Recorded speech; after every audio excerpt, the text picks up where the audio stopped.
Assalomu alaykum. O'zga yurtda shoh bo'lgandan o'z yurtingda gado bo'l. O'zga yurtni nega odamlar orzu qiladi?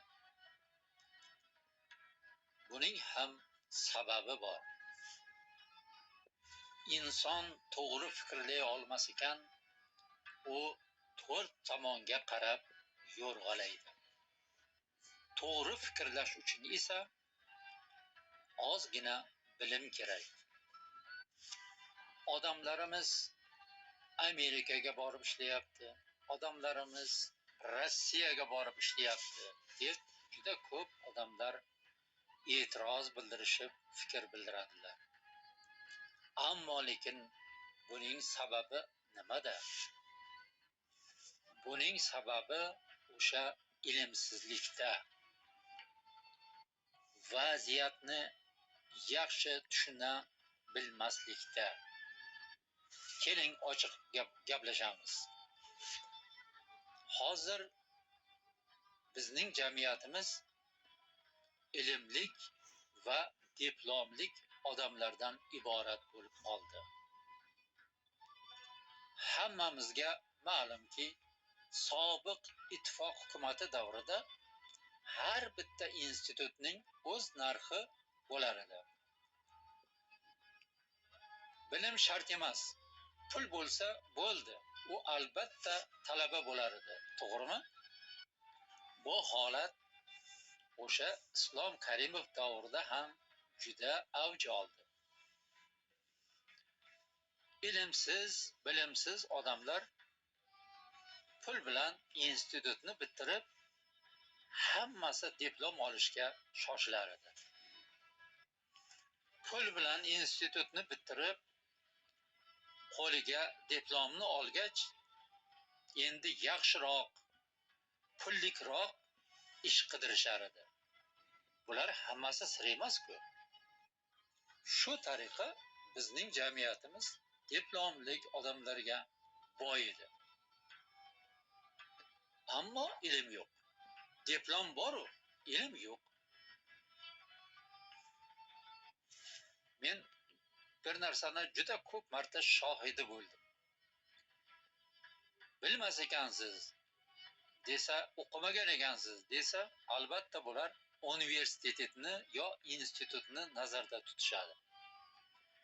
Aslida o'qimadingiz deb kitob o'qimagan, ilm olmagan, bilimsiz odamlarga aytiladi. Mana shu farqni ham bizni odamlarimiz juda ko'p farqlamas ekanlar. Diplomlik odamlar to'g'risida gapirib o'tdik yuqorida. Diplomlik odamlardan tashqari ilmlik odamlar ham bor. Diplomli odam bilan ilmli odamni yer bilan osmoncha farqi bor. Ilm olish uchun, ilmli odam bo'lish uchun albatta universitetga kirib yoki institutga kirib o'qish shart emas. Ilmli inson o'z ustida ishlaydi. Tinmay u bilim oladi, ilm oladi. Bu toifadagi odamlar juda yaxshi biladi. Ilmsiz bir yashar, ilmlik ming yashar. Mana shunday maqol bor. Ilmli olar, ilmsiz oldirar. Kitob eng yaqin do'st. Kitob aql chirog'i. Bilim bu boylik. Kitob o'qigan odam hech qachon xor bo'lmaydi. Ana mana shu yerda to'xtang. Agar odam kitob o'qir ekan, u hech qachon xor bo'lmaydi. Chunki u har qanday vaziyatdan chiqib ketish yo'l yo'rig'ini biladi. Shuning uchun ham kitob bu boylik deb bekor aytmagan. Inson demak ilmni, bilimni o'qish orqali kitobdan oladi. Universitetdan, institutdan olmaydi, aksincha kitobdan oladi. O'sha siz o'qiydigan universitetda, institutda ham albatta sizni ular kitob o'qishga majbur qiladi. Shu tariqa siz baribir bilimni, ilmni o'qish orqali olar ekansiz. Bilim olishning eshitish orqali, o'qish orqali, ko'rish orqali inson bilimni o'ziga qabul qiladi. Biroq haqiqiy bilim hammasi kitobda. Shuning uchun ham kitob boylik, kitob xazina deb bekorga aytmaganlar. Muhtaram prezidentimiz Shavkat Miromonovichning bir gaplari menga juda ham yoqib qoldi. O'qigan bo'lish shart emas. Halol, to'g'ri inson bo'lsa, bilimli, ilmli inson bo'lsa bo'ldi. Ana shu odamlarga ko'proq ishonaman deganlarining tagida o'sha ilmlik degan joy bor. Bilimlik degan joy bor. O'shani uchun ham prezidentimiz mana shu narsalarga urg'u berib ketdiki, o'qiganing bilan institutda hech narsa bo'lmaysan, go'ram bo'lmaysan. Agar kitob o'qimasang, ilm olmasang, ilming bo'lmasa, biliming bo'lmasa, qo'lingdagi diplom deb yozilgan qog'ozing bir pulga qimmat deganni ma'nosi ana shu bo'ladi. Mana shu yerda yana bir narsa ochiladi. O'sha institutda, universitetda dars berib, o'qituvchilik qilib yurgan odamlarni o'zi ham o'sha Sovet hukumati o'sha davrlarda o'qigan. Axir u davrlarda pulsiz institutga kirishni iloji bo'lmasa, demak, ular ham o'sha pul bilan institutni bitirgan.